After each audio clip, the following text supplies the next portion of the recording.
Helos aquí, empezando por don Arturo Rodríguez. Arturo, buenas tardes, ¿cómo estás? Buenas tardes, Julio, Temoris, Arnoldo y naturalmente a toda la audiencia. Qué gusto saludarles.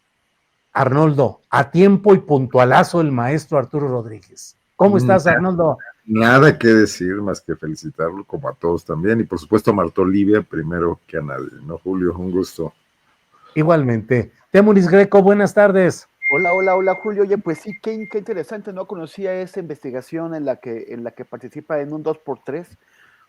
Es un proyecto muy amplio, muy grande, qué interesante. La investigación colaborativa entre periodistas y medios ha estado produciendo grandes trabajos por oposición al periodismo individualista de inferencias que tú ya has conocido y has tenido que enfrentar en este programa.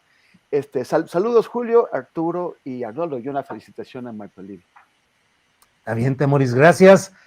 Arnoldo Cuellar, ¿a qué se referirá Temoris con eso de ese periodismo de inferencias y de no sé cuántos asuntos que se viene dando? ¿Cómo estás viendo en estos momentos el ejercicio periodístico, informativo, youtubero? Sé que te meto en camisa de 11 varas, pero de eso se trata, Arnoldo. No, bueno, Temoris hace su comentario en clave y nosotros tenemos que descifrarlo. Así es. Así. Pues mira, creo que estamos cayendo muchos colegas en esta trampa de tomar partido frente a hechos donde el único partido debería ser rechazar profundamente lo ignominioso que resultan realidades como las que se viven en nuestro país desde hace mucho tiempo, y reclamarle a todos los políticos su falta de inacción, que no deja de ser complicidad, los de antes y los de ahora, para erradicar este tipo de cosas, investigarlas a fondo. Y bueno, pues entrar a defender incompetencias nos hace también incompetentes de alguna manera, ¿no? Bien, gracias, Arnoldo. Arturo, ya en su turno le vamos a pedir a Temoris que devele las claves de su aseveración o su enigma, pero tú cómo vas viendo el ejercicio periodístico en redes sociales, en prensa, en estos momentos en los que hay una batalla por el posicionamiento de ciertas enunciados políticos, judiciales y demás. Por la narrativa, diríamos, ¿no? Por la narrativa. Son tiempos complicados porque yo creo que hay se ha potenciado la estridencia. La sociedad tiende a consumir más la estridencia que los datos, y eso nos coloca en diferentes momentos ante pues situaciones críticas, verdades a medias, mentiras completas que se dan como por buenas. Y me parece que, bueno, pues el periodismo enfrenta un reto que no es nuevo, porque a final de cuentas yo sostengo que desde sus primeras expresiones con las hojas volantes por allá en el Renacimiento, quizás en el Bajo Renacimiento hasta nuestras fechas, pues la esencia es la misma, la búsqueda de información, y que conforme esa posibilidad de satisfacer la necesidad de información de las personas se convirtió en una industria, digamos, una industria de verificación de información, han surgido en diferentes etapas este tipo de expresiones estridentes o momentos convulsos que tienden a posicionar a informadores o analistas de una corriente política u otra, y que, bueno, pues existe o coexiste con la noción del periodismo que investiga, que revela, que busca desentrañar entre las tenebras aquello que resulta de interés público.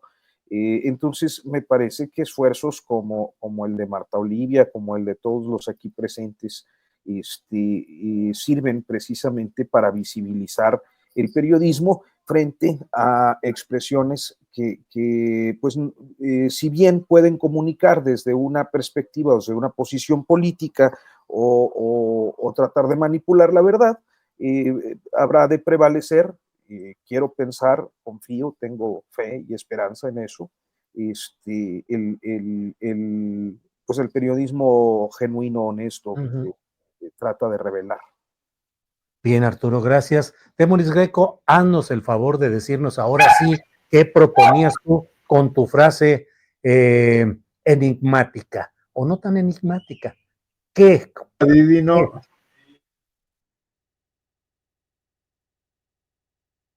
Y ahora no quiere ni siquiera prender el micrófono para que no oigamos lo que está...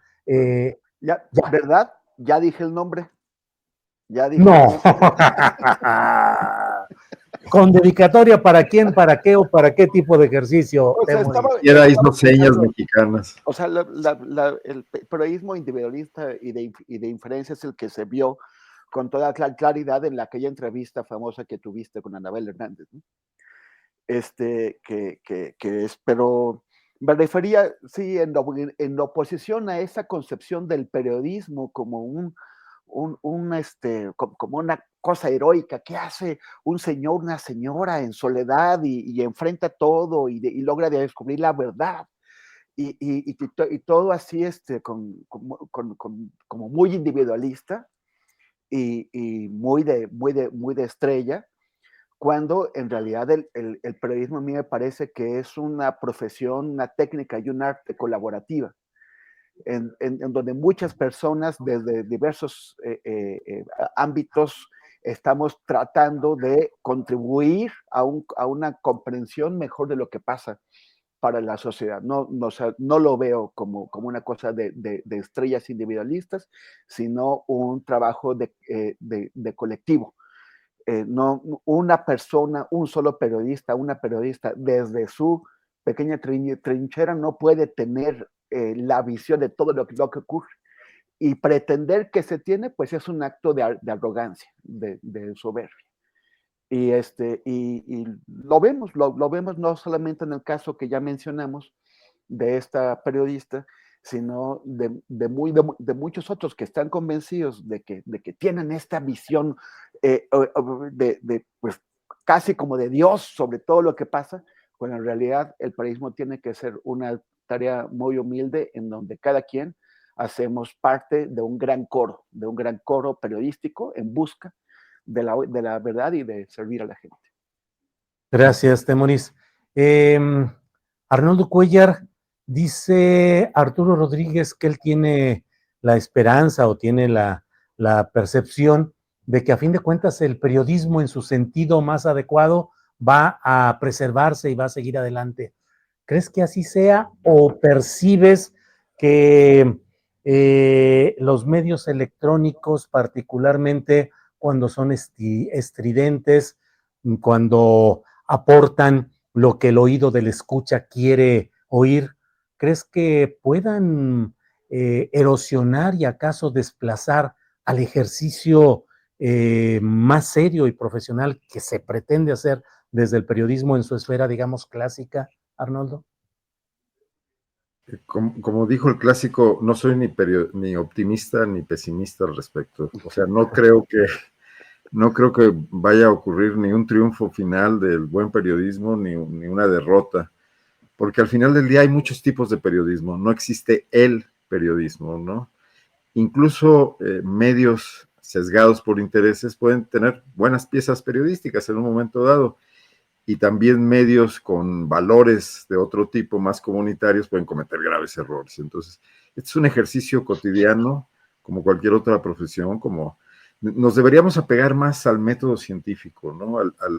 A esta situación de la falsación, de comprobar cuando tenemos errores y corregirlos, de un aprendizaje permanente todos, ¿no? Entonces, estamos frente a realidades donde al final del día el periodismo es un servicio para una ciudadanía, para una comunidad, para una población, para una audiencia que está vacunada contra nosotros, porque hay peores cosas en el pasado que le han ocurrido, que ha superado la hegemonía ideológica, por ejemplo, de iglesias y de... Me gusta mucho una frase de Ursula K. Le Guin, la escritora de ciencia ficción norteamericana, que dice que cuando algunos se sienten abrumados porque ven como invencible al modelo capitalista, no se les debería olvidar que peor era el derecho divino de los reyes y que finalmente hoy es un anacronismo, ¿no? Entonces yo creo que al final hay ciudadanos tratando de buscar la verdad, comunidades activas que echan mano del periodismo cuando éste les sirve, que lo rechazan cuando no, que pueden consumir mal periodismo por alguna otra razón, porque trae una buena sección deportiva o lo que sea, pero que tienen capacidad de deslinde siempre, ¿no? Y ahí interviene también el cruce con la política, con la educación. Entonces no estamos llamados a ser, digamos, los únicos que informan.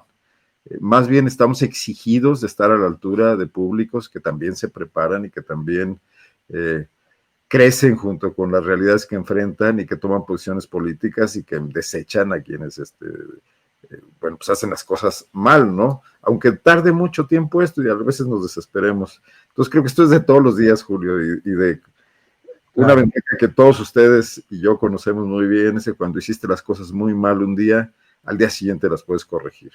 Y que cuando las hiciste muy bien, al día siguiente estás otra vez en riesgo de fracasar, ¿no? Sí, así es, así es. Con frecuencia tenemos presente el que a veces el éxito o el fracaso de un día, al otro día hay que volver a seguir dándole para adelante porque hay muchas cosas. Permítanme ir unos segunditos a la Cámara de Diputados donde está hablando Cuauhtémoc Blanco entre coros de No estás solo. Adelante, por favor. Bueno, por ahí se va a hacer en unos segundos la iluminación, se va a hacer la luz, porque está está hablando Cuauhtémoc Blanco, vamos a ver cuál es el planteamiento que hace, porque realmente hay a ver, ahí va. Eso. Nada más quiero que me escuchen un poquito. Todo esto que se me está haciendo es injustificado. Lo único que les pido y que yo con mucho gusto estaría dispuesto a ir a la fiscalía. Yo no tengo miedo. Aquí estoy y estoy parado ante ustedes y estoy de frente dándole la cara. Nada más. Orden. Concluya la oradora, por favor. Nada más. Concluya la oradora. Esto fue después de 6 meses, la señora presentó esta demanda en mi contra. Y estoy dispuesto a ir a la fiscalía sin ningún Concluya la oradora, porque por favor. mi conciencia está muy tranquila. Concluya Muchas la oradora. gracias.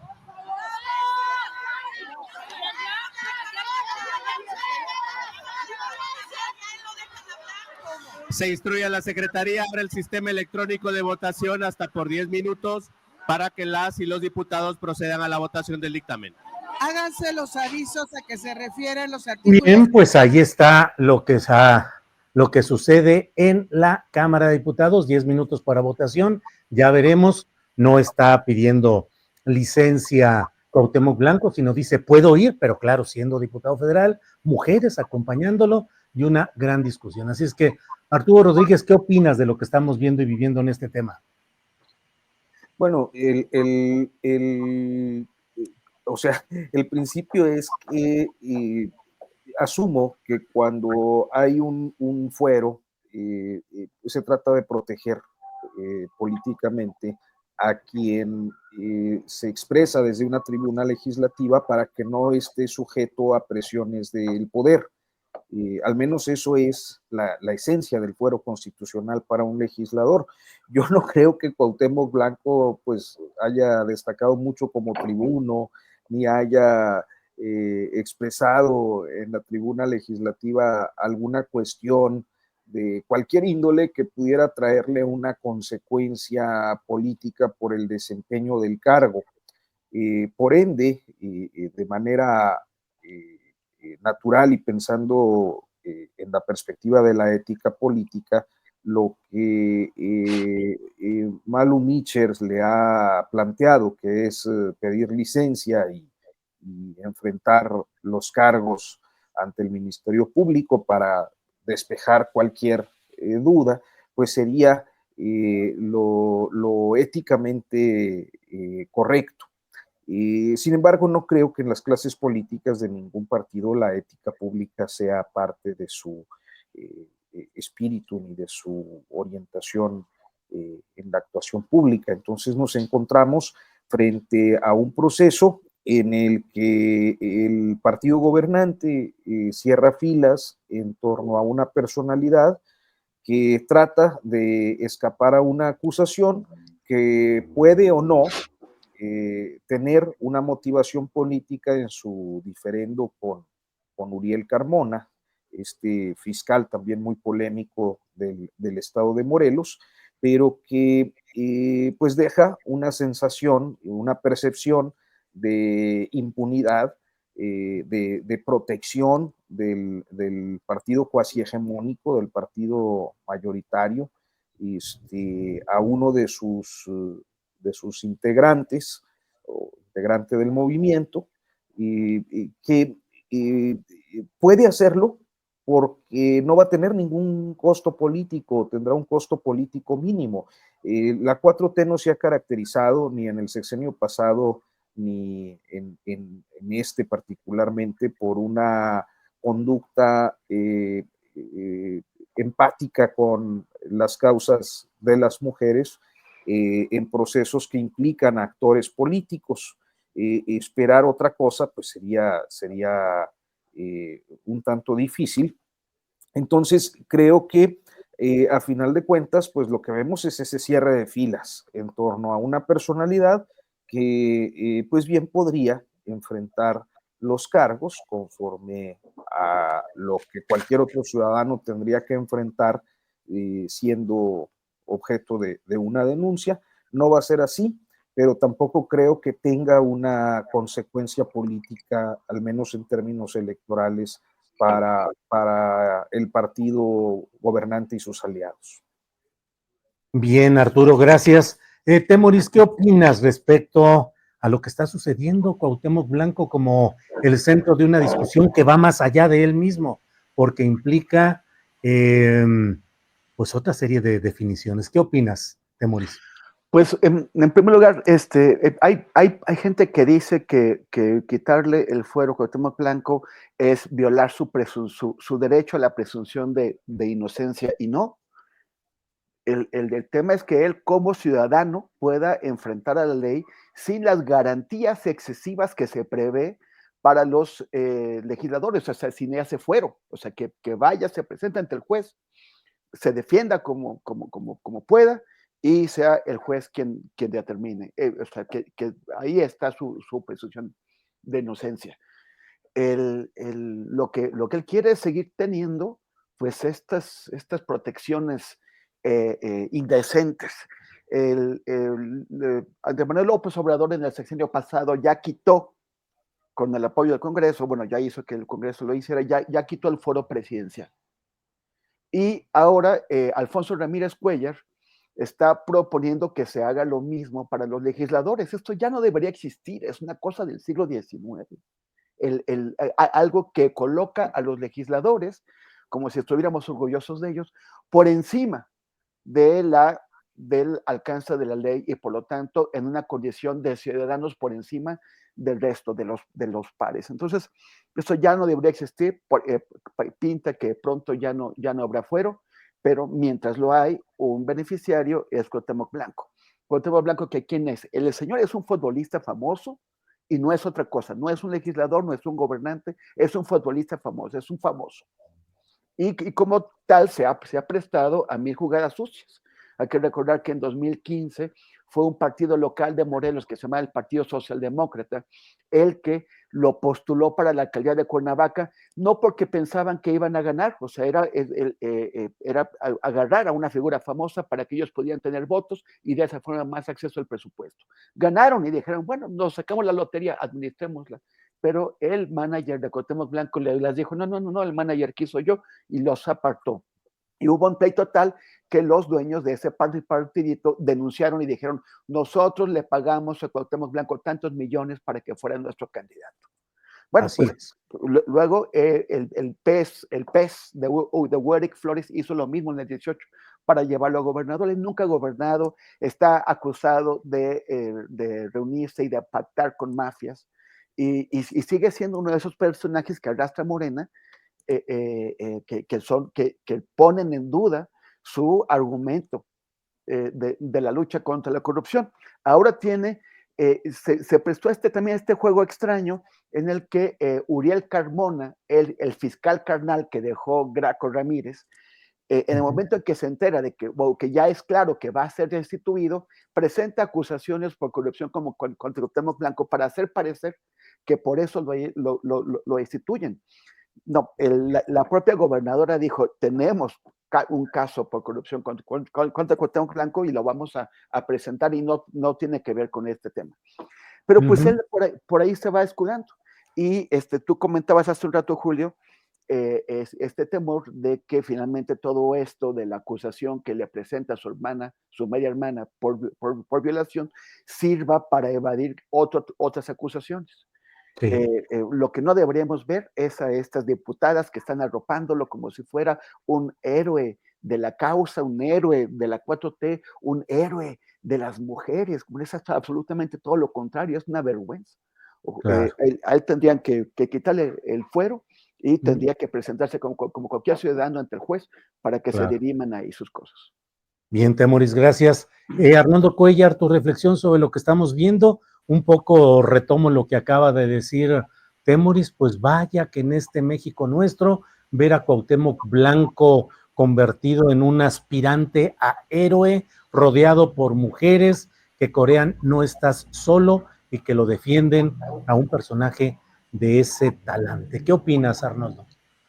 Veo por acá un comentario en el chat de Octavio Martínez Soriano, creo, que no sé si tenga que ver con aquel personaje de Oaxaca, que dice que como tiene 80% de aprobación, me imagino que la 4T, pues que no pasa nada. Bueno, yo creo que esa soberbia va a costarle muy cara al proyecto político original de Andrés Manuel López Obrador, de un plazo largo de un régimen largo para tratar de cambiar las cosas en México por este tipo de cosas, ¿no? Cuauhtémoc Blanco, aparte del proceso que origina esta intención de desafuero, bueno, pues está, ya lo dijo Temoris, evidencias de vinculaciones con grupos delictivos de Morelos, una acusación de su esposa también de violencia intrafamiliar, y bueno, y el tema de que no gobernó, sino que otros a través de él tomaron decisiones, incluyendo su hermano, más problemas de corrupción abiertos.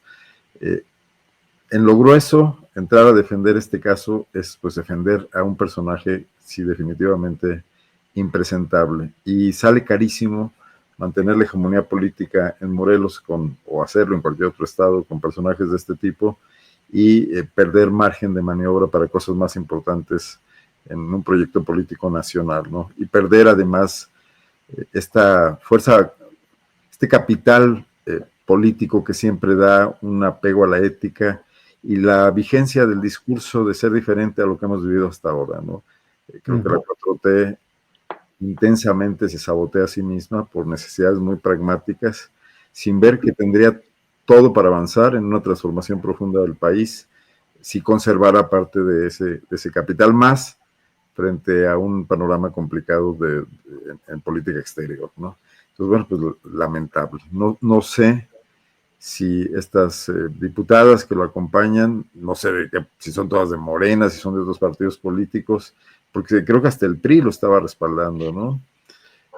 Sí, con una postura muy peculiar de decir, bueno, pues lo que pasa es que nos complican mucho la decisión, está muy enredado porque dijeron X y luego Y, dijeron, en fin, una justificación para finalmente estar en apoyo por línea, se dice, del propio Alito Alejandro Moreno, que mandó línea de que no votaran contra Cuauhtémoc Blanco. O sea, se va a formar una coalición por Cuauhtémoc Blanco entre el PRI, el Verde y el sector de Morena, que está diciendo mucho al aliarse con esa gente, ¿no?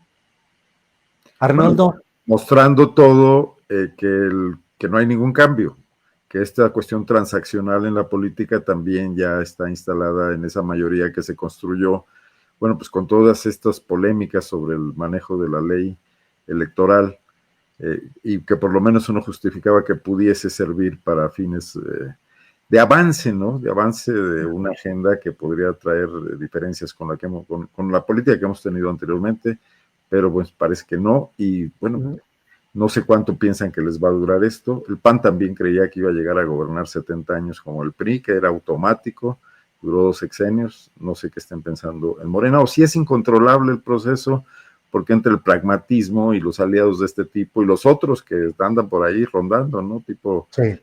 no sé, oaxaqueños, exgobernadores, etcétera, para pues rápidamente volvernos a sumir en la decepción política que ya estamos causados de espanto, porque vivimos en ella más o menos desde que nos dimos cuenta y accedimos a la mayoría de edad, ¿no? Así es. Gracias, Arnoldo. Don Arturo Rodríguez, usted que es un hombre de olfato político probado y comprobado, le quiero pedir que nos ilustre sobre este tema.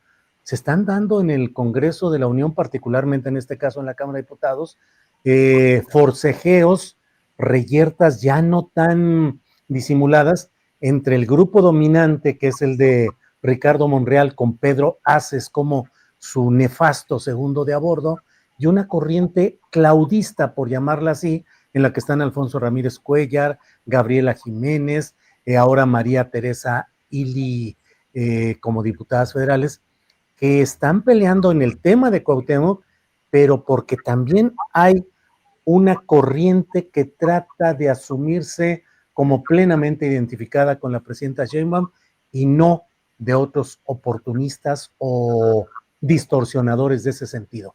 Su olfato periodístico, ¿qué le dice sobre este tema, don Arturo? A ver, yo creo que es un conflicto que se veía venir desde la integración de la Cámara cuando quedaron pues perfectamente clara cómo iba a ser la bancada y que Ramírez Cuellar en particular iba a empezar a tener una preponderancia que pues no había tenido el sexenio pasado por diferentes circunstancias, entre otras por haber resultado derrotado en su distrito, y que en este caso a mí me llama mucho la atención porque, bueno, pues hay un pleito entre zacatecanos, ¿no? Sí. Además es un pleito que se remite a, pues al menos un par de décadas y que efectivamente en el último mes y medio aproximadamente ha sido pues muy notorio, más notorio de lo que podíamos advertir quienes no estamos de lleno en la Cámara. Y yo lo que veo es que hay una gran cantidad de legisladores que tienen, por diferentes circunstancias, muchas de estas relacionadas con las gestiones en torno al presupuesto, a las gestiones que pueden hacer a la hora de incidir en los planes de obra pública para los estados de los que son originarios, o de determinados programas que son necesarios en sus estados. O sea, a veces creo que las negociaciones no nos quedan tan claras, pero para pues, el ciudadano que no todo el tiempo está viendo la cosa pública, digamos que un diputado de una zona rural pues tiene la posibilidad a través de la Comisión de Desarrollo Rural de gestionar una serie de programas o de presupuestos que se lleguen a implementar en la región por la que es diputado y que le posibilita luego pues ser candidato a alcalde o candidato a gobernador o establecer algunas alianzas locales. Y en eso es muy bueno Ricardo Monreal. En ese tipo de negociación, pues le dicen en la Cámara tras banderas, ¿no? Sí. Que se da en las salas, en las estancias legislativas, y que naturalmente le posibilita mantener una fuerza y un poder que desde el otro lado quizás no se ejerce, primero pues porque no se tiene la misma disponibilidad Claro. de accesos, y segundo porque quizás se apela a una transición en la que no todos caen muy bien parados, ¿no? O sea, los que vienen de los grupos López Obradoristas del sexenio pasado, pues no necesariamente son convergentes con los de la nueva generación gobernante, digámoslo así. Entonces, me parece que va a ser un encontronazo persistente, en el que al menos por callo, por experiencia, por malicia, por diferentes motivos, Monreal, además con Pedro Aces, pues llevan las de ganar, muy a pesar de su prestigio, que pues ya, ¿qué más se puede decir? Claro, claro. Bien, Arturo. Temoris, ¿qué opinas sobre este tema de los reacomodos políticos que se van dando y que en algún momento parecieran necesarios de todo este tema, claudistas, morenistas tradicionales o de otra referencia política? Temoris. O sea, bueno, por un lado es natural y también creo que es necesario. La presidenta tiene un nivel de popularidad extraordinario que no se había visto pues, en la historia registrada, o tal vez desde Lázaro Cárdenas, y esto tiene que ser capaz de convertirlo en un capital para poner orden adentro de su coalición, adentro de su movimiento, para que, o sea, que le pueda servir para algo, para poner en orden a Monreal, para poner en orden a Dan Augusto, a todas estas fuerzas que son básicamente grupos de interés, no son sectores ideológicos, no representan una postura, una visión del país, una visión de la humanidad, de hacia dónde tenemos que ir, son solamente grupos que están ahí para sacar raja de eso y que han estado obstaculizando. Esta alianza que estamos viendo, la alianza cuauhtemiña, pues es la alianza de monrealismo con el Verde y con el PRI, o sea, con lo de lo peor que hay en la Cámara. Entonces, yo espero que Claudia pueda fortalecerse y en ese caso que Ramírez Cuellar, que es uno de sus aliados, pues pueda también actuar para ganar influencia y eventualmente tomar la coordinación y colocar a Monreal en otro lado.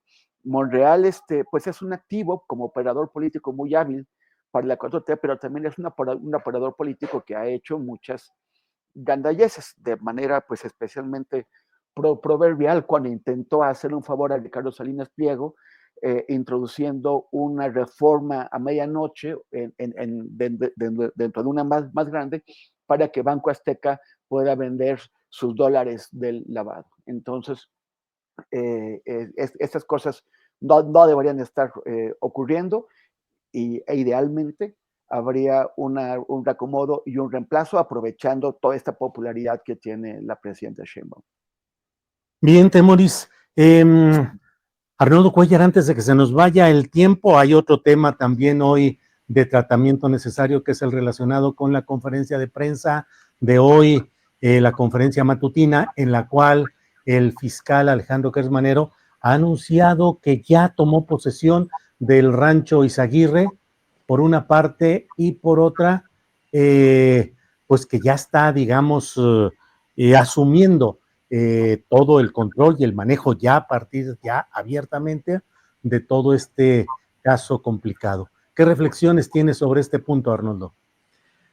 Pues básicamente que todo les ha salido mal en el tema de darle importancia al grave problema de los desaparecidos y el movimiento social que ha surgido en torno a él, sobre todo en ausencia del Estado. Y del Estado me refiero a los gobiernos previos y al actual, incluyendo, bueno, pues, por supuesto, a López Obrador. Todo ha sido reactivo. Está muy claro, por ejemplo, que Claudia Sheinbaum no incluyó el tema en su plan original, ni en sus 100 puntos, ni en sus planteamientos previos, ni en sus discursos de campaña, ni en su toma de posición, y como si el tema no existiera, cuando el tema estaba ahí muy claro.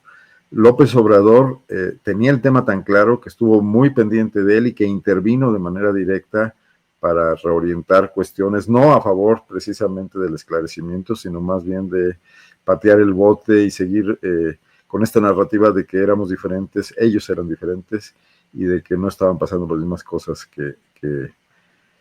que en los sexenios anteriores, ¿no? Cuando el propio expresidente no podía estar seguro de ninguna manera que su actitud personal estaba trascendiendo ni a los cuerpos de policía, los federales, la Guardia Nacional, por supuesto menos a los estatales y municipales, y mucho menos al ejército, ¿no?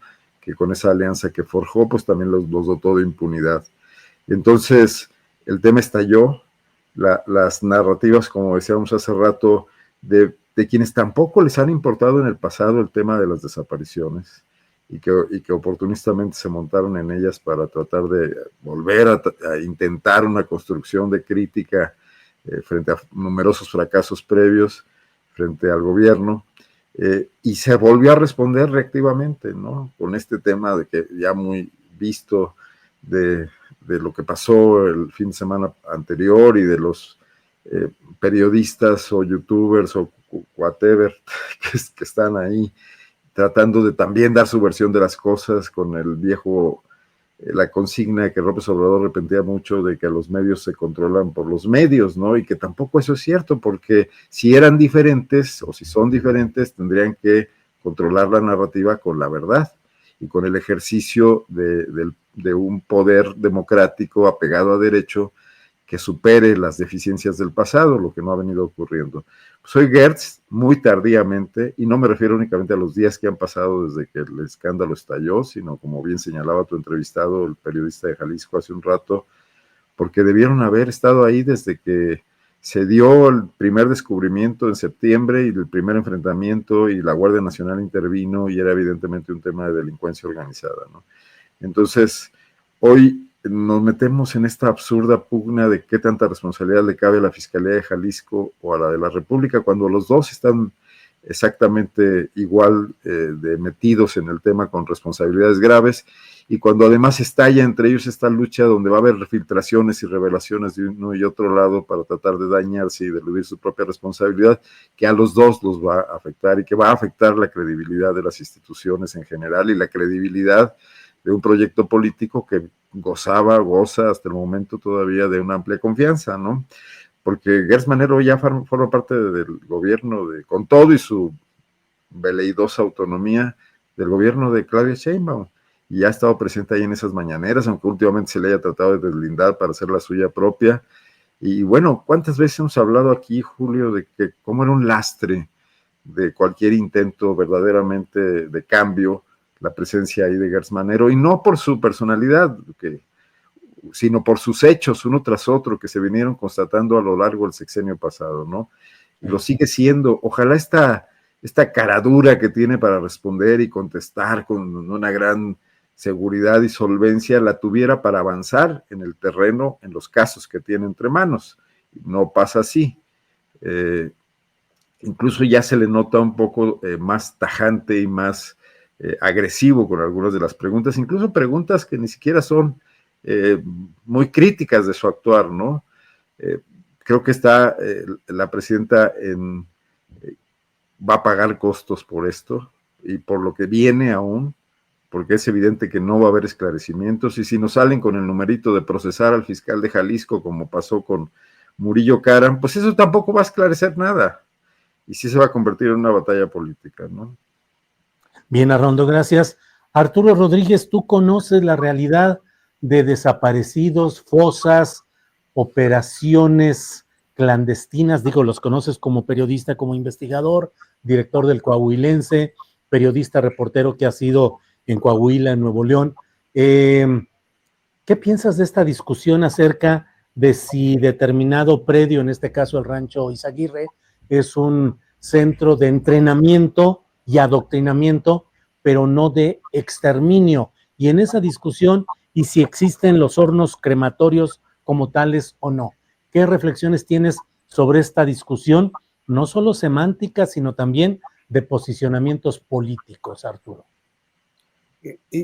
O sea, para mí hacer una afirmación en este caso sería muy, muy difícil porque no conozco y yo creo que no conocemos con certeza hasta qué punto han llegado los trabajos periciales en ese lugar. Lo que sí nos queda claro, yo creo que a todos, es que hubo severas deficiencias en el tratamiento de ese lugar, en tanto una escena de crimen haya servido para lo que haya servido, y que finalmente el involucramiento de la Fiscalía General de la República, como ya se comentaba, pues termina siendo tardío. Tardío porque yo creo que existe, al menos a nivel de percepción, pero también de presión pública, una mayor confiabilidad o una mayor credibilidad en la Fiscalía General de la República que en una fiscalía como la del Estado de Jalisco. De ahí que los trabajos forenses que pudieran realizarse, los trabajos periciales que pudieran realizarse desde el primer aseguramiento, tendrían necesariamente un mayor pues un mayor grado de confianza de lo que actualmente pueden tener después de tantas manipulaciones, de ingresos autorizados y no autorizados al lugar, de manipulación de objetos, entre otras cosas. Me parece que en términos simbólicos reactiva o relanza el reclamo de las víctimas, que ha sido persistente, pero no necesariamente ha estado en la agenda de la sociedad civil toda, ni de pues la agenda política del día a día, porque en los 6 años precedentes la agenda se concentró, la discusión pública se concentró en la mañanera, y era una mañanera que tenía como tema primero y último la corrupción política, pero no el clamor de las víctimas, que fueron una y otra vez, pues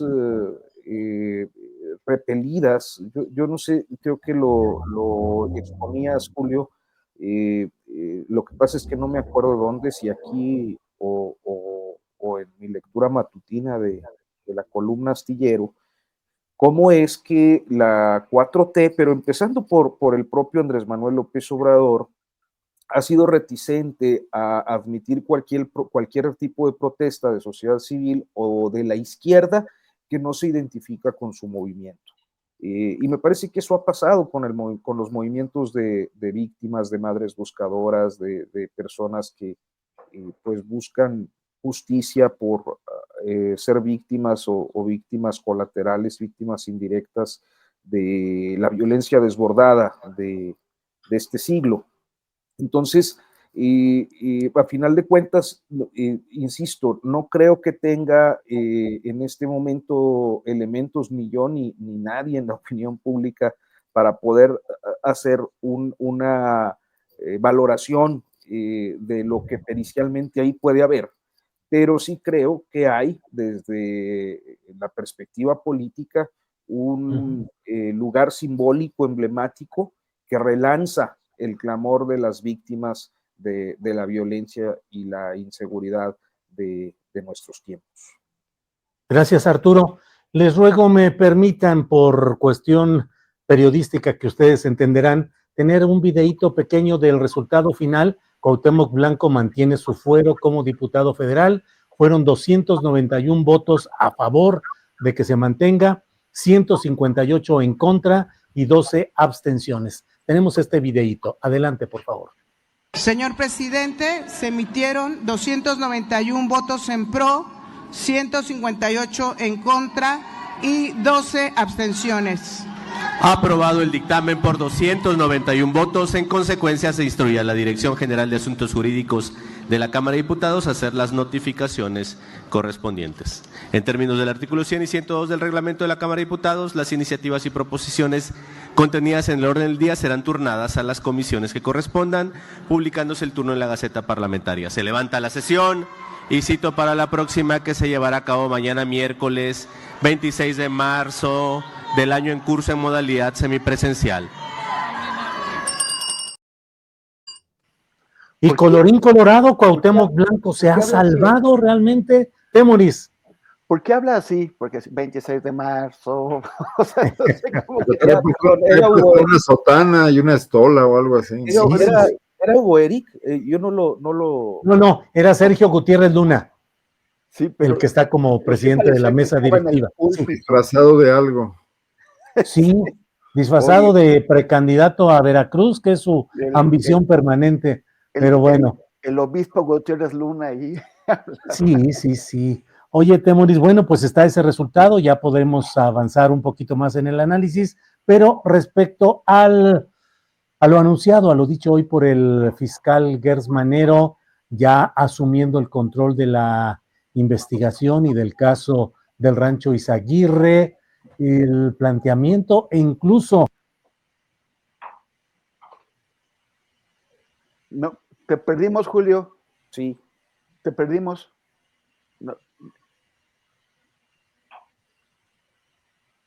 No. No hay audio de Julio. Vamos a seguirle nosotros para Mauricio, opina de lo que quieras. Oye, yo muy rápido, que al cabo aquí hacemos lo que nos da la gana, como aunque esté Julio. Porque así son ustedes. Por cierto, no, Oye, yo lo que estaba pensando es que a final de cuentas la sección instructora o la comisión jurisdiccional, no sé cuál es el nombre correcto, y pues es presidida justo por Hugo Eric Flores Cervantes, ¿no? Que es el gran aliado y quien apadrina a Cuauhtémoc Blanco para entrar a la vida política y concretamente para ser gobernador de... No, él toma el relevo. Cuauhtémoc Blanco originalmente fue impulsado por el Partido Socialdemócrata, un partido local, y cuando se pelea con ellos, porque no les hace caso y porque le recuerdan que le pagaron para ser candidato, es cuando llega la candidatura a la gubernatura y en un acuerdo se le da esa candidatura al PES, que de esa forma podría no solamente garantizar una votación para retener el registro, sino tener una... Que no lo logra, propia. No lo logró a nivel nacional. En el sí, pero sí retuvo el registro local durante 3 años. Y en una relación política que a final de cuentas pues se materializó también en otras cosas, ¿no? El crimen de Samir, ustedes recordarán por allá en enero, febrero del 2019, por ejemplo, ¿no? Donde Hugo Eric pues era una especie de vicegobernador en tanto superdelegado del bienestar ahí para Morelos. Ya regresó Julio. Qué bueno que regresaste, Julio. A Arturo Rodríguez Informa, es la nueva mesa de hoy. Además se apropió del turno de Temoris. Oye, pero no, seguimos sin escucharte. Seguimos sin escucharte, Julio. Algo. Temoris, recupera tu turno, por favor, y adelante con tu comentario. Sí, oye, nada más, qué bueno que Julio aclaró que se refería a Arturo a que tú sabes muy bien de todo esto del pozole, porque pues parecía que lo conoces como periodista y como coahuilense. Además que no queda con la pijama tan bonita que traes hoy, que todo el mundo te ha estado festejando en el chat. Sí, muy elegante, se ve que tiene sueños de tacuche. Entonces, pero oye, bueno, sí, a mí me parece que ya llegamos a un momento en el que, o sea, otra vez, es otro tema, en el que no se puede decir nada sin que sea interpretado desde el punto de vista partidista o político, ¿no? O sea, si las opiniones que se den sobre Teuchitlán, otra vez esta politización de los temas importantes, delicados, graves del país, acaba siendo, si uno está con la 4T, tiene que decir que Teuchitlán no fue un campo de exterminio. Y si uno está en contra, entonces tiene que decir que fue un campo de exterminio. Y perdemos la posibilidad de efectivamente tratar de discernir qué es lo que está ahí o esperar a que se presenten los datos suficientes, debidamente respaldados por análisis periciales de qué es lo que pasó ahí. Algo que no podremos saber si efectivamente ocurrió, porque resulta que al fiscal general de la República, que no tenía el control del lugar en ese momento, se le ocurre convocar a medios de comunicación y a ciudadanía en general a asistir a una especie, a un Teuchitur, y la fiscalía local que tenía control abre el lugar y entra un montón de gente a una zona que tenía que estar sumamente resguardada, y cada quien se va por donde quiere y hace lo que se le antoja.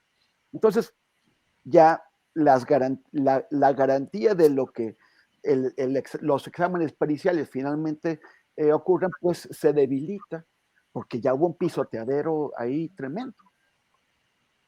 Arnoldo. No, pero es peor, Temoris, porque desde septiembre puede que haya habido alteraciones. Se ha mencionado mucho el robo de unos automóviles que estaban ahí. O sea, había posibilidades de entrar y salir por la falta de resguardo. La Fiscalía de Jalisco ha dicho que no tiene gente para cuidar todos los inmuebles que tienen a su cargo por razones de delincuencia.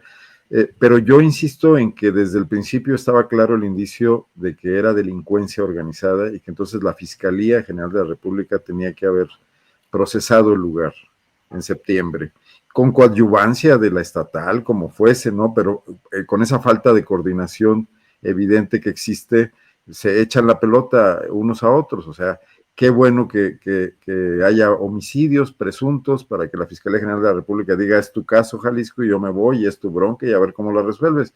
Y Jalisco la deja ahí tirada. Acá en el chat han estado diciendo que por qué no hablamos nada de Alfaro. Bueno, pues ciertamente, pero Jalisco ha sido permanentemente un lugar con crisis, ¿cómo se llama? Este tema de los cuerpos que anduvieron, crisis forense, con una... De los refrigeradores, camiones refrigeradores. Razón de más para que la Fiscalía General de la República no confiase en ellos para que procesaran el lugar o asumiera su responsabilidad. Retomemos la visión de Gers Manero y de García Harfuch. No es campo de exterminio, pues desde luego no es la exageración esta que se ha planteado, pero es un campo de reclutamiento forzado y de entrenamiento de sicarios. Ese es un delito federal, ¿no? Y ahí tendrían que haber estado procesando. El Astra, hoy detenido, pudo haber sido detenido hace mucho tiempo y estaríamos evitando esta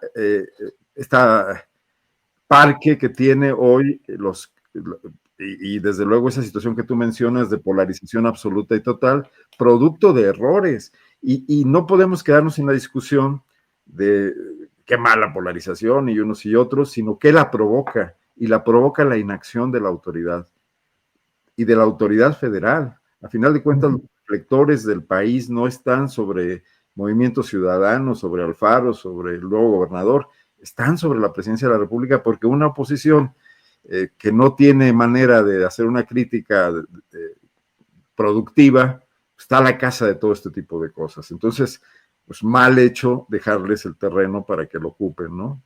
Sí. Bien, Arnoldo. Pues Arturo, cuando se empezaba a poner todo sabroso, porque estaban ya ustedes en autogobierno, ya abiertamente prescindiendo del tal moderador, pues se nos acaba el tiempo y entramos a la sección del postrecito. Oye, ya estábamos ya en plan de, vamos a decirle a Astillero que no se oye. Sí, la permanente. Sí, ¿qué sucede? Está bien. Deberían de hacer la mesa ustedes, coordinarse entre ustedes y hacerla sin necesidad de moderador ni nada. Son ya autogobierno Montessori. Arturina de París. Y luego hay muchos reclamos por decir Montessori. Pues, sí. Pues dale, Arnoldo, ya al guanajuatizar. ¿Tú a postrecito nada, Arturo? Si me cedes tu tiempo, yo tengo material, Arturo. Oye, no, mira, en este tema de las narrativas, nada más muy rápidamente, yo creo que sí es importante advertir que hay que aprender a diferenciar y a mí me parece que en ocasiones se llega a extrapolar la información, yo no sé si por deficiencias en el trabajo periodístico, por una necesidad que a veces algunos colegas pueden tener de notoriedad y de sentirse dueños de la verdad, como alguna señora que refería a Temoris hace rato, y otros tantos que actúan así. Y que llegan a exponer noticias que tienen un cierto grado de verdad, pero que el resto no se soporta. Por ejemplo, el fin de semana a mí me llamó mucho la atención que Reforma en sus 3 diarios de manera muy, muy destacada en sus portales de Mural, El Norte y Reforma, daba a conocer que se había roto la tregua, si se rompe la tregua, se rompe el pacto en Tamaulipas y reactivan hostilidades entre el cártel del noreste y el cártel del Golfo. Y uno leía la nota y en ningún momento se entendía por qué asumían que había un pacto, o sea, de dónde salió la información de que había un pacto entre estos cárteles o entre estos grupos criminales que se habían agarrado a balazos en Miguel Alemán, de acuerdo a videos que circulaban en redes sociales. O sea, ni siquiera había una confirmación oficial de los hechos, ni siquiera había un reportero en el lugar de los hechos, ni siquiera había una expresión que nos aproximara ligera mínimamente a la institución o a la fuente de información, que es lo que corresponde cuando uno plantea fuentes anónimas, para decir que había un pacto que había mantenido la paz en Tamaulipas desde hace no sé cuántas semanas y que se había roto el sábado. Entonces, sí, creo que, pero ahí es donde el rigor, donde el trabajo de campo, donde el trabajo periodístico se nota en la redacción y es donde se puede apreciar con mucha claridad qué trabajos son rigurosos, el de Marta Olivia, por ejemplo, que ha sido objeto de este premio, y el de este ejemplo que les pongo, como pudiéramos poner algunos otros, inclusive del caso Teuchitlán. Bien, Arturo, gracias. Arnoldo, por favor, postrecito, son las 2 de la tarde con 59 minutos o algo así. Adelante. Trataré de ser breve. Por lo pronto me abroché mi botón porque me estaban criticando mucho en el chat. Estaba yo muy, muy exótico. Vaya. Un tema de seguridad en Guanajuato. Hoy están acá García Harfuch y el general secretario Trevilla, Ricardo, en reunión con la gobernadora, como fue anunciado por la presidenta, pero están pasando muchas cosas que hay que señalar.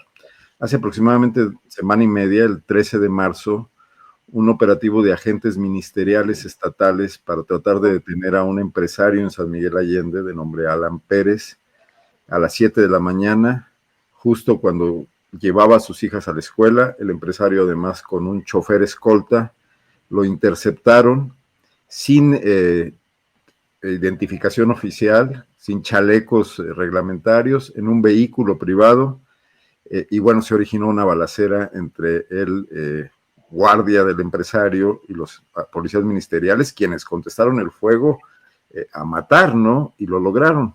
Hirieron de muerte a una pequeña de 8 años, que estaba por cumplir 9 años, hija del empresario, Alana, y este caso ha despertado mucha indignación. Si bien puede haber delitos del empresario que está acusado por una hermana suya también de violencia interna y de pleitos internos civiles y también penales, pues el operativo fue totalmente defectuoso, fuera de todo protocolo. Y la nueva fiscalía, la fiscalía hoy de Vázquez Alatriste, Gerardo Vázquez Alatriste, el sucesor de Samarripa, sobre quien están todos los reflectores para ver qué cambios realiza, que no ha hecho muchos. Por ejemplo, el fiscal regional en San Miguel Allende es el mismo que estaba con Carlos Samarripa. Sí.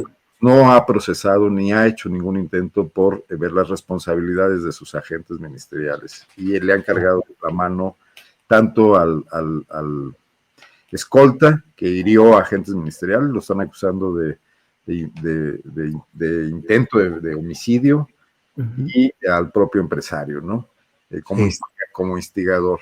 Pero por otra parte, se anunció este fin de semana la detención de pues la Fiscalía Estatal, la Secretaría de Seguridad del Estado, también observada, porque también hay nuevos elementos ahí, está anunciando la detención de un capo al que nadie conocía, por supuesto, que se dedicaba al asalto de trailers en las carreteras de Guanajuato, sobre todo la León Silao, la León Lagos, y que tenía toda una red de protección policíaca de la Policía Municipal de León, que es muy ponderada como una de las menos malas que tenemos aquí, y de la propia Fiscalía de la República. Claro. Será importante saber si prosiguen las investigaciones para desarmar esa red de protección policial o todo se queda en este capo, y también quién le compraba esa mercancía, porque seguramente se volvió a mover en los mercados, ¿no? Entonces, si no se aclaran estas cosas, parecería que seguiremos viviendo en una opacidad similar a la que por 16 años tuvimos aquí, por los anteriores personajes que ya todos conocen, Julio. Perdón por extenderme tanto, pero aquí va mi postrezote. Bien, Arnoldo. Temoris, para cerrar, por favor, postrecito. Oye, Arnoldo. Temoris. Sí, oye, Arnoldo, que aclara en el chat, Yunuen Durán, que no se referían a tu botón, que hablaban del escote de una diputada, que no, yo me lo perdí, pero no, ya están pidiendo que te quites el que te desabroches. Terminaron rebotando conmigo. Oye, bueno, pues entre tantas cosas sigue, como ustedes ya saben, trágicamente, con el aval de Donald Trump y de las potencias europeas, se reanudó el genocidio en Gaza. Y aquí ha habido, o sea, bueno, otra vez, cientos de muertos. En la primera noche de genocidio asesinaron a más de 400 personas y dieron a más de 600. Siempre, más o menos, la tercera parte de las víctimas son niñas y niños.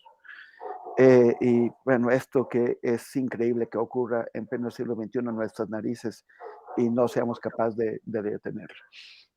Como parte de esto, bueno, pues el día de ayer golpearon, hirieron y secuestraron al codirector, a uno de los codirectores del documental que ganó el Oscar, No Other Land, que trata sobre el apartheid en Cisjordania. Y de pronto se hizo una campaña muy veloz en la que pudimos participar desde Mundo Abierto para generar conciencia sobre esto, y súbitamente pues los grandes medios del mundo se interesaron porque sacaron la foto en donde aparece Hamdan, que es el Balal, que es el secuestrado. Aparece con la estatuilla del Oscar. Entonces de pronto parece que el Oscar generó todo esto, mucha presión sobre Israel, y en 18 horas lo soltaron en lugar de imponerle, como a la mayoría de los palestinos, la prisión administrativa. Qué bueno que lo soltaron, nos da muchísimo gusto. Obviamente no va a haber justicia, no van a ir sobre quienes lo hirieron, pero el tema es que esto sigue, y por ejemplo el doctor Hussam Abu Safie, que era el director de un hospital de Gaza que fue secuestrado por el ejército de Israel en su hospital. Él lleva ya 2 meses bajo este esquema de detención administrativa, que es un truco para no presentarte cargos, no permitirte que te defieras ante un juez, sino solamente para refundirte en una cárcel bajo torturas sin que Israel se asuma ninguna responsabilidad, puede salir muerto de ahí. Bueno, pues ahí sigue el doctor Abu Safie, mientras también prosigue el genocidio en Gaza y una ofensiva brutal contra Cisjordania. Todo esto pues seguimos tratándolo en mundoabierto.info para quien quiera estar más al tanto y también ver las noticias que los principales medios de comunicación no nos traen. Bien, pues muchas gracias a todos. Efectivamente, veo en el chat que tendremos que abrir alguna, para financiar este proyecto, algo así como Only Arnoldo o algo así, porque vaya que hay todo tipo de comentarios con don Arnoldo Cuellar. Todos parejos. Todos parejos. No, la estrella es usted. Dicen que hasta rojito te pones con alguno de los comentarios, Arnoldo. Se oían los perritos ahí ladrando y decían: Arturo es el galán. Los perros, Arnoldo. Muy bien. Pues gracias a los tres, gracias por estar aquí en este programa. Mira, un OnlyFans, están proponiendo un OnlyFans Montessori. Yo digo que yo lo administro, tú lo promocionas, las fotos serán de Arnoldo y Arturo. Sí, sin lugar a dudas. ¿Aceptas a Arturo? Me quito la pijama. La pijama de rayas. Bueno, gracias, nos vemos la próxima semana. Que estén muy bien, hasta pronto. Vale, gracias.